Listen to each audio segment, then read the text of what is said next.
നമസ്കാരം. സുഭാഷിതം ഡിജിറ്റൽ ചാനലിലേക്ക് എല്ലാവർക്കും സ്വാഗതം.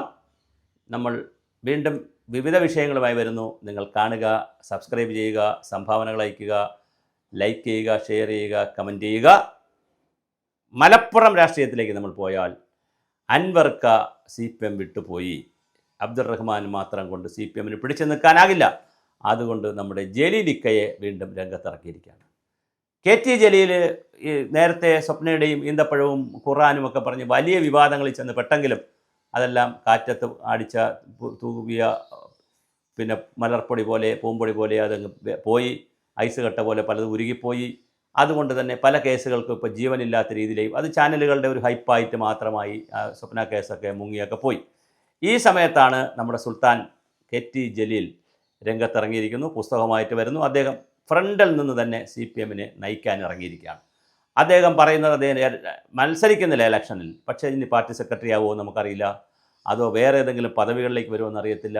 എന്തായാലും CPMൻ്റെ ഒരു ഐക്കണായി ലെജൻഡായി KT ജലീൽ മലപ്പുറത്ത് താരയോട്ടം നടത്തിയിട്ടുണ്ട്, തുടങ്ങിയിട്ടുണ്ട്. പക്ഷേ അതിനെ വെല്ലുന്ന നിലയിലുള്ള പരിപാടികളാണ് നമ്മുടെ KM ഷാജിയും ഡോക്ടർ മുനീറും അതുപോലെ തന്നെ PK കുഞ്ഞാലിക്കുട്ടിയും അവിടുത്തെ ഫിറോസും യുവ തുർക്കികളും മൂത്തവരും ഇളയവരും എല്ലാവരും കൂടി രംഗത്തുണ്ട്. മലപ്പുറത്ത് അങ്ങനെ മച്ചാൻ്റെ കളിയൊന്നും നടക്കത്തില്ല. മച്ചാനെ അന്ന് ജയിപ്പിച്ചത് വേറെ ഒരു രീതിയാണ്, അത് കഴിഞ്ഞു മച്ചാനെ ഇനി നടക്കത്തില്ല എന്നുള്ള നിലയിൽ പിന്നെ ജലീലിനെ പൂട്ടാൻ ലീഗും ഇറങ്ങിയിട്ടുണ്ട്. അപ്പോൾ മലപ്പുറത്തെ രാഷ്ട്രീയം രണ്ട് മുസ്ലിം കമ്മ്യൂണിറ്റിയിൽപ്പെട്ട രണ്ടുപേർ തമ്മിലുള്ള ബലാബലത്തിലേക്ക് പോകുന്നു. CPM എന്നും ഇങ്ങനെയൊക്കെ തന്നെയാണ്. ഇതുപോലത്തെ ആളുകളെയൊക്കെ പിടിച്ചു നിർത്തി മുന്നിൽ നിർത്തി സമരമൊക്കെ ചെയ്ത് ബഹളമൊക്കെ ഉണ്ടാക്കി കൊണ്ടുപോകും. പക്ഷേ എന്തായാലും ജലീൽ വിചാരിച്ചാൽ ലീഗിനെ പിടിച്ചു കെട്ടാൻ പറ്റുമോ?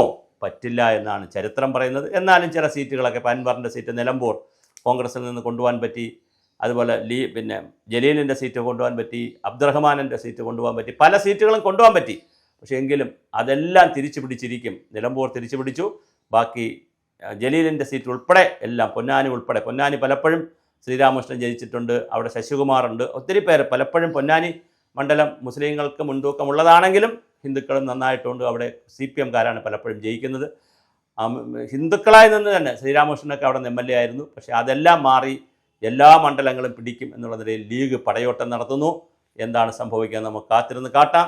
ലീഗ് വേഴ്സസ് KT ജലീൽ അല്ലെങ്കിൽ ലീഗ് വേഴ്സസ് CPM എന്നുള്ള നിലയിലുള്ള വലിയ തേരോട്ടം അവിടെ നടക്കുന്നു. ആ തേരോട്ടത്തിൽ ഇനിയും സ്വതന്ത്രന്മാരെ ലീഗിൽ നിന്ന് പൊക്കുമോ, കോൺഗ്രസിൽ നിന്ന് പൊക്കുമോ, മുസ്ലിം നാമധാരികളായ ആളുകളെ, വ്യവസായികളെയും പ്രൊഫഷണലുകളെയും ഒക്കെ CPM കൊണ്ടുപോകുമോ, ഒന്നും അറിയാൻ കഴിയത്തില്ല. അധികാര രാഷ്ട്രീയമാണ്, എന്തും സംഭവിക്കാം. എന്തായാലും തൽക്കാലം നമുക്ക് ഈ നമ്മുടെ പടയോട്ടം നടത്തുന്നത് മലപ്പുറം ജില്ലകളിലെ രാഷ്ട്രീയ വീതികളിലൂടെ ഓടുമ്പോൾ നമുക്ക് കിട്ടുന്ന അനൗൺസ്മെൻറ്റ് ജലീലിക്ക രംഗത്തുണ്ട്. ഇക്കയാണ്, ഈ സുൽത്താനാണിനി തൽക്കാലം CPMന് വേണ്ടി തേര് തെളിക്കുന്നത്. എന്തായാലും മലപ്പുറത്ത് നിന്ന് പുതിയ വാർത്തകൾ വരുന്നത് വരെ നമുക്ക് കാത്തിരിക്കാം.